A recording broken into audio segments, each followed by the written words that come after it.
do Senhor Jesus, meus amados queridos irmãos, aqui é o seu amigão pastor Carlos Alexandre Costa. Mandaram um vídeo para mim aqui hoje, para que eu viesse a analisar. É um culto diferente, é algo diferenciado, e por isso falaram: pastor, eu não estou entendendo o que está acontecendo neste culto.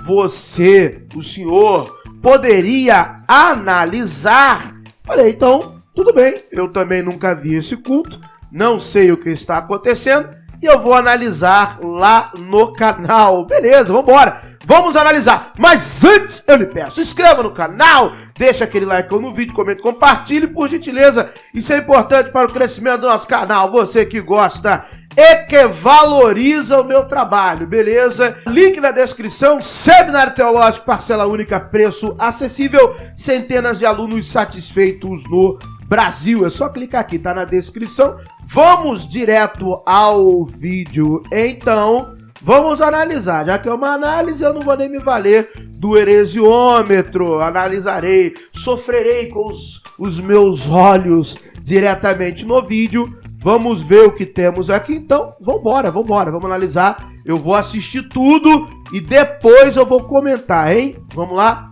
Play!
Meus amigos, então, minha rapaziada.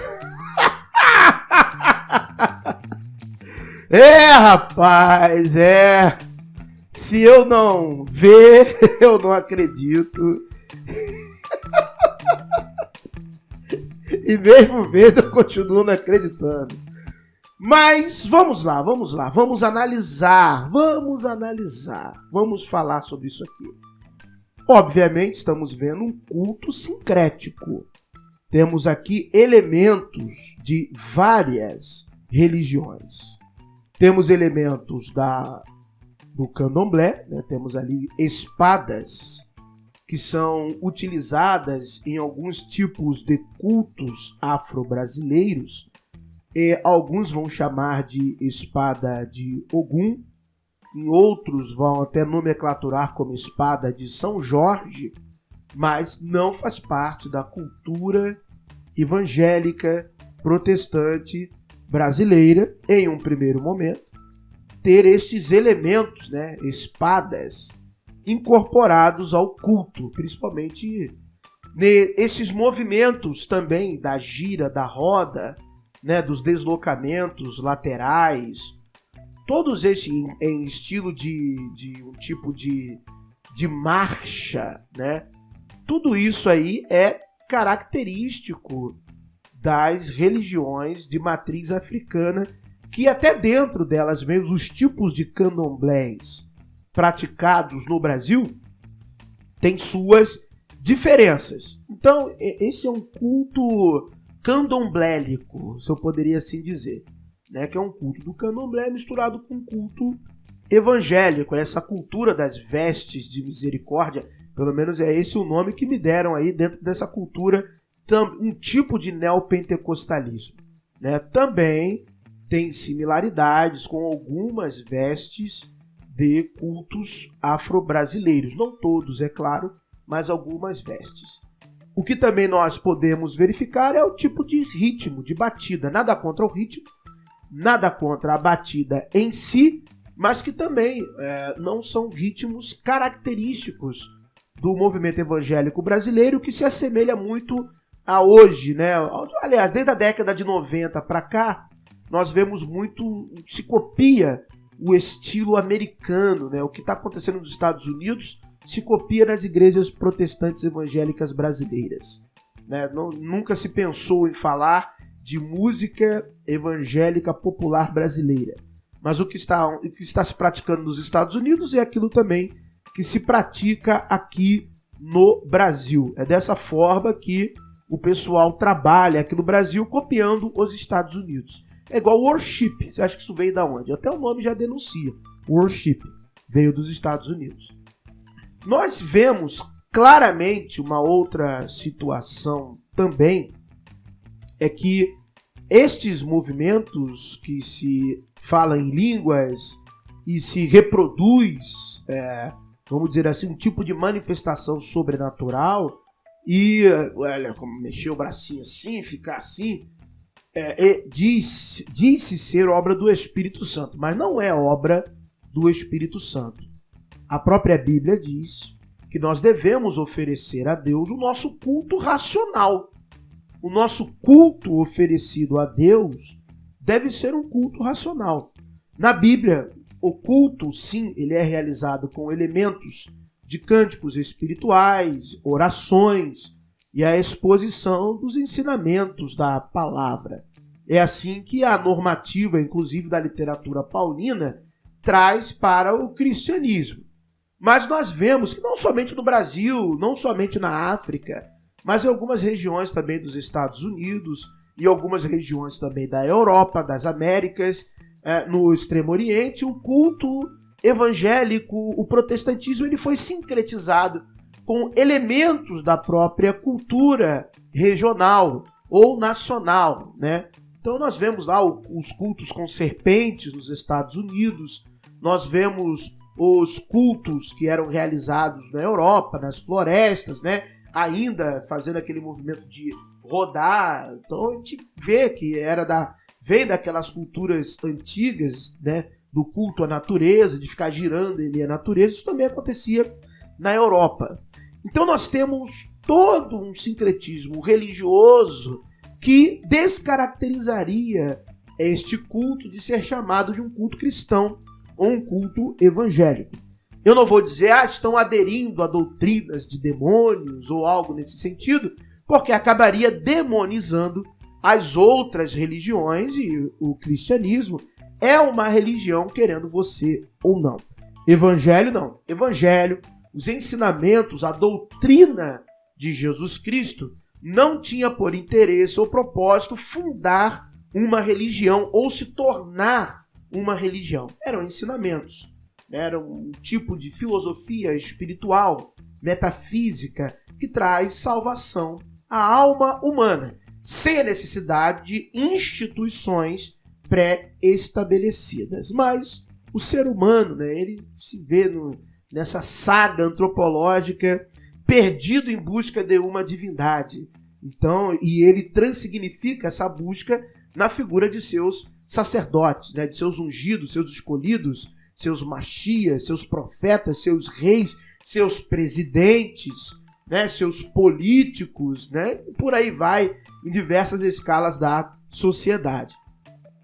Entretanto, temos que voltar ao central aqui, à centralidade desse tema e falar que isso não é evangelho, né? Isso é uma manifestação cultural religiosa, ok, cada um faz o que bem entender, liberdade de expressão, né? Eu não me sentiria à vontade num culto assim porque não faz parte da minha cultura, não faz parte do meu aprendizado, não faz parte da maneira como me foi ensinado o cristianismo como religião e o evangelho de Jesus Cristo. Então até ali o rapaz está até com um talite da religião judaica, que nem é um elemento da religião judaica, né? O talite vem do Egito, isso com achado arqueológico comprovado, né? Tumba de Tutankhamon, achado arqueológico do arqueólogo Howard Carter, que foi em 1923, que ele achou lá, fez o trabalho dele arqueológico, e em cima do chacal Anubis estava o talit, exatamente, com seus tzitzits. Então, desde a época de Tutankhamon, olha só, estamos falando lá do Egito Antigo, lá antes de 1000 a.C., já existia talit com tzit, com as franjas. Estava sobre Anubis. Então, é dali que vem esse adereço, assim como também a chamada estrela de Davi, que não é estrela de Davi, né? Uma estrela antiga, a qual na Ásia, na Índia, essa estrela, muito antes do que na Judéia, na Palestina ou em Canaã, ela já era conhecida como Satkona. Então, o que a gente percebe é que as religiões como um todo, inclusive o próprio cristianismo, ele tem diversos símbolos que são amálgamas de outras religiões e que os seus membros, os seus pertencentes, os seus adeptos, eles nem sabem o que aquilo representa, de onde é a sua origem primária. Você acha mesmo que essas pessoas sabem a origem primária dessa celebração cultica com espadas, ou da utilização de talit, ou destas vestes reais, sacerdotais, que são reinterpretadas como vestes de misericórdia nesse tipo de neopentecostalismo?